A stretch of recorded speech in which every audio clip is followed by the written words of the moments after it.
with a heart so bold. Tapping on keys like they made up your soul.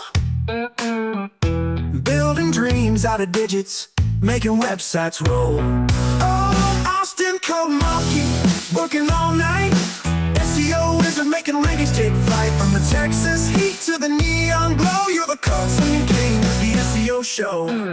Welcome to the Deep Dive. We sift through the sources so you don't have to, aiming to get you genuinely informed fast. Glad to be here. So today we've got kind of an interesting mission. We're looking at the marketing and service page for Austin Code Monkey. They're an SEO agency based in Austin. Right.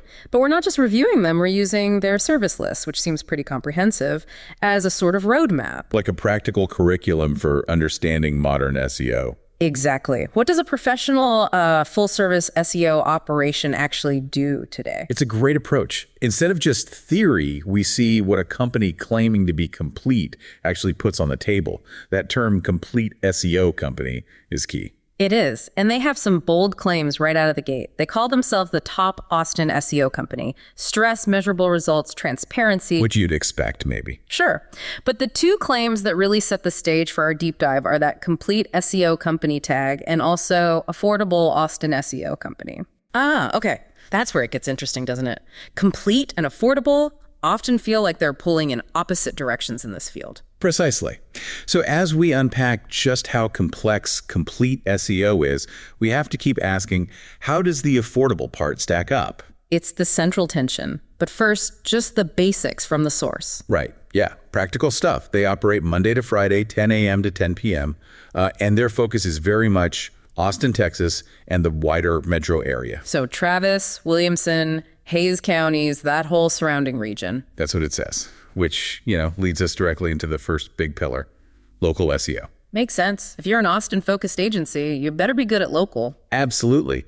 And the source really emphasizes this connecting businesses with customers who are, right now searching for stuff in their immediate area. Yeah, the intent is super high on those searches. People searching near me or plumber in Austin, they're ready to buy or book. So if your business isn't showing up prominently, especially on, say, Google Maps, you're just invisible to the hottest leads. It's Yeah. that simple. And the tactics mentioned are pretty standard, but crucial. Optimizing the Google My Business profile. or Google Business Profile, as it's called now. Yeah, that's huge. Right.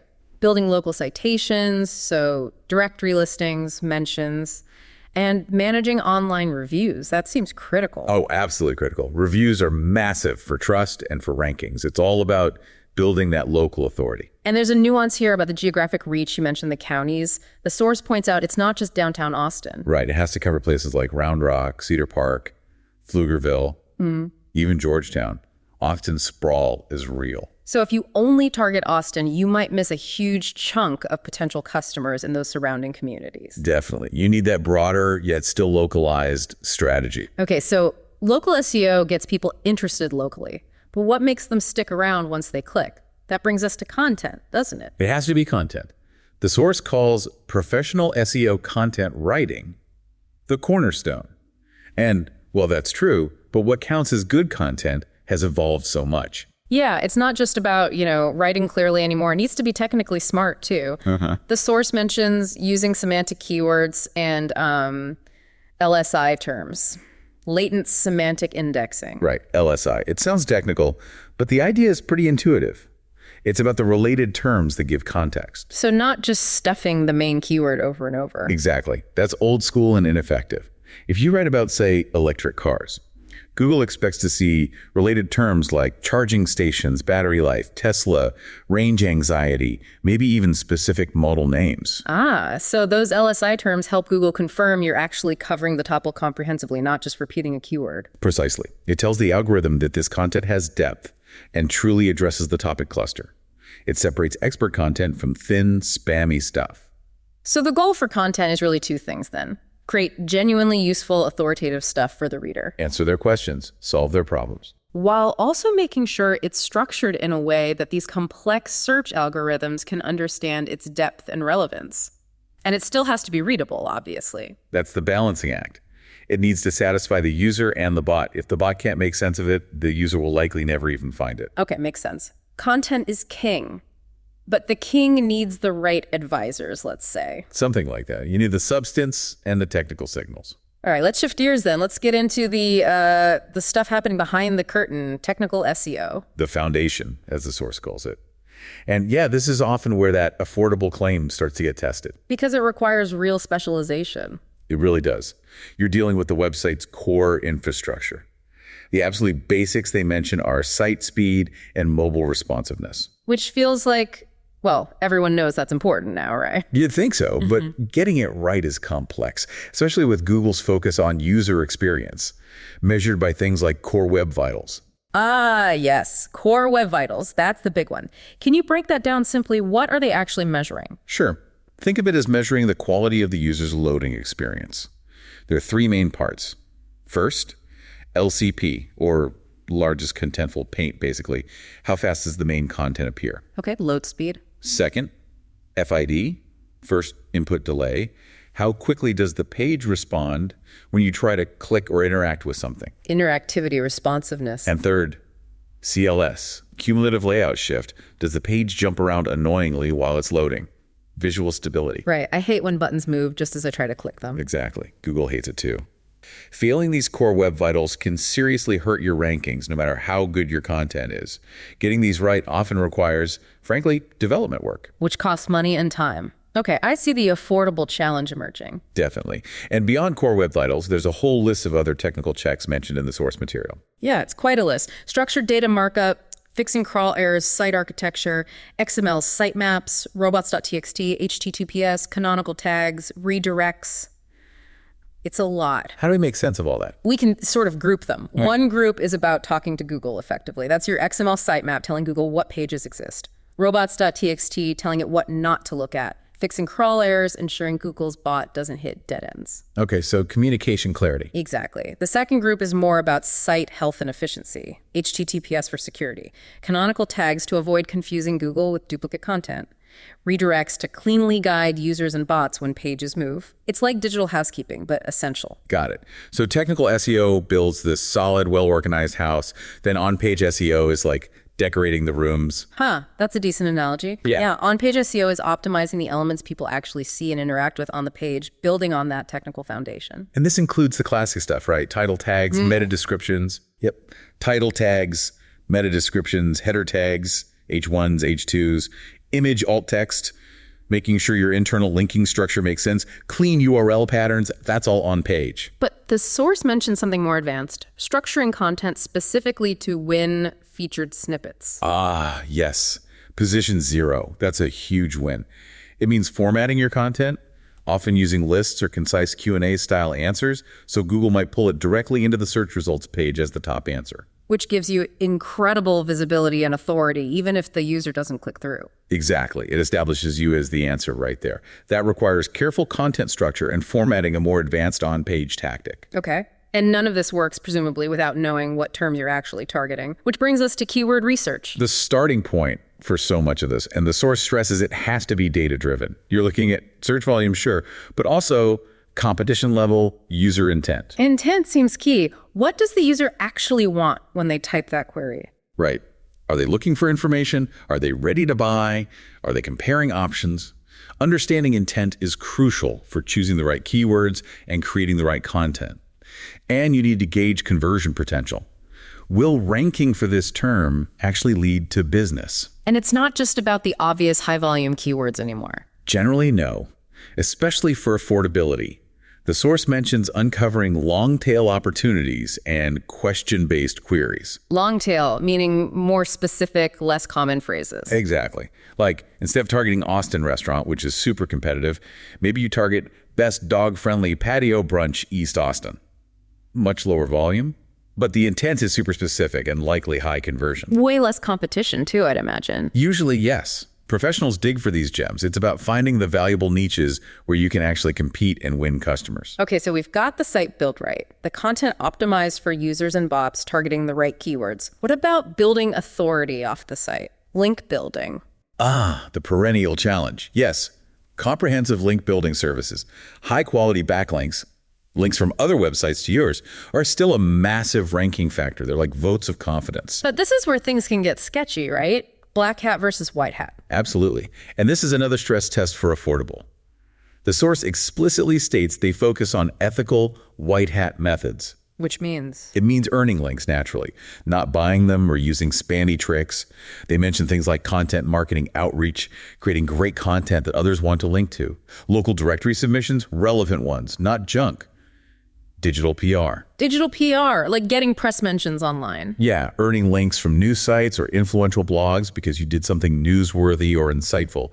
Also guest posting on relevant sites, strategic partnerships. It's all about building real relationships and providing value.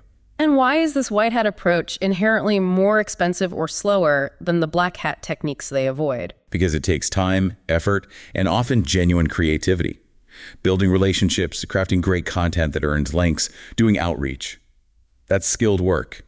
Black hat stuff, like buying thousands of spammy links, is quick and cheap initially. But it can backfire spectacularly. Hugely. Google's algorithms are designed to detect and penalize manipulative link schemes. A penalty can completely tank your rankings, sometimes permanently. White hat is slower, requires more investment, but it builds sustainable long-term authority that compounds over time.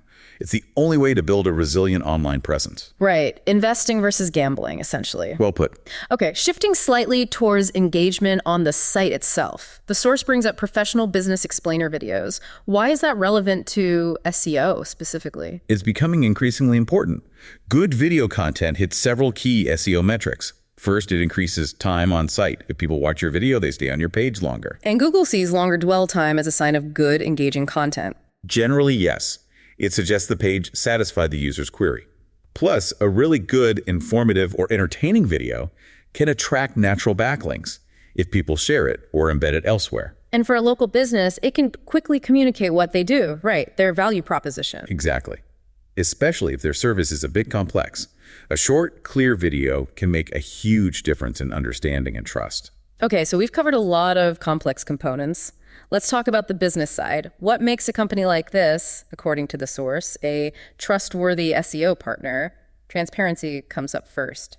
Yeah, transparency is crucial in SEO because, historically, it could be a bit of a black box. Clients paid money and hoped for the best. So transparency here means? Detailed reporting. The source mentions monthly reports tracking ranking progress, traffic growth, and this is key return on investment, ROI. Clients need to see what activities are being done and what impact they're having on the bottom line. That builds trust. And that trust is also linked to using only those ethical white hat methods we discussed. Definitely. Clients need assurance that the agency isn't taking shortcuts that could put their business at risk down the line. Sustainable results come from sustainable practices. Another point they emphasize is rejecting cookie-cutter solutions. Instead, they promise customized strategies. How important is that? It's incredibly important, especially in a diverse market like Austin. A strategy that works for a downtown tech startup won't work for a suburban plumber or a boutique on South Congress. The competitive landscape, the target audience, the business goals, they're all different. Totally different. And that's where their claim of having local expertise comes in. You need intimate knowledge of Austin's market dynamics, how consumers search here, the regional trends. Yeah. You can't fake that with a generic template. So that local knowledge allows for genuine customization, which should lead to better results. That's the idea. It moves beyond generic best practices to highly targeted, effective campaigns for that specific business in this specific market. Okay, let's synthesize all this. We've seen the complexity, technical, content, local, links, video. Why should a business invest in this level of professional SEO? What's the core value proposition according to the source? Well, it boils down to a few key advantages, especially compared to, say, just running paid ads. First, qualified traffic. Meaning? People finding you through search are actively looking for what you offer. They have intent, not like an ad interrupting them. They initiated the search. That traffic is inherently more valuable. Okay, better leads. Second, it's presented as cost-effective marketing in the long run. There's often a significant upfront investment, especially in that technical foundation and quality content links. Right, that affordable question again. It might not feel cheap initially. Exactly. But unlike paid ads where you pay for every click, indefinitely, good SEO builds an asset. Once you rank well, that visibility can bring in traffic and leads organically for months or years, offering exceptional long-term ROI compared to constant ad spend. Makes sense. And the third point? Credibility and trust. Ranking highly, especially organically, signals to users that you're an established, authoritative player in your field. Google itself is vetting you, in a way. Plus, it works all the time. Right. It's a 247 marketing engine. Your optimized website is constantly working to attract those high-intent local searchers day or night. So to recap for everyone listening, a truly complete SEO company strategy involves this intricate dance between technical optimization, rich content, hyper-focused local strategies, and ethical authority building through links and maybe even video. It's a lot of moving parts. It really is an ecosystem. And the key takeaway, I think, is realizing how interconnected it all is. You can't just do one piece well and expect success. If your technical SEO is weak, your great content might never get found. If your content isn't deep, your local signals might not be enough. Everything has to work together seamlessly. Okay, so here's the final thought we want to leave you with. We've touched on so many specialized, often invisible elements today. Core web vitals, canonical tags, semantic keywords, digital PR outreach, schema markup. Given all that complexity, which specific, maybe less glamorous foundational element do you think businesses trying DIY SEO in a competitive market like Austin most often neglect or misunderstand? Where's the common stumbling block? Oh, that's a good question. I mean, content is often visibly weak, but I suspect the biggest foundational gap is often in that deep technical stuff, especially the parts related to clear communication with Google. Like the sitemaps, the schema markup, handling crawl errors correctly. Exactly. That technical hygiene. It's not sexy. It requires specific expertise, and it's easy to think, my site works, it's fine. But fine isn't good enough for competitive rankings. Getting that technical conversation with Google wrong can undermine everything else. So the unsexy plumbing is often the first thing to leak when you try to build the house yourself. That's a good way to put it. It demands attention right from the start. Something to definitely think about as you navigate your own digital strategy. And just for the record, the contact number listed in the source for Austin Code Monkey was 737-932-7532. Good to have the details. All right, that wraps up this deep dive. Thanks for listening. See you next time. Austin Code Monkey delivers expert web design and SEO services for businesses that want more calls, more leads, and more jobs. Our SEO strategies ensure your online presence keeps growing and bringing in results. For more information, call 737-932-7532 or visit our website at austincodemonkey.com. SEO isn't making rankings take flight. From the Texas heat to the neon glow, you're the code swinging king of the SEO show.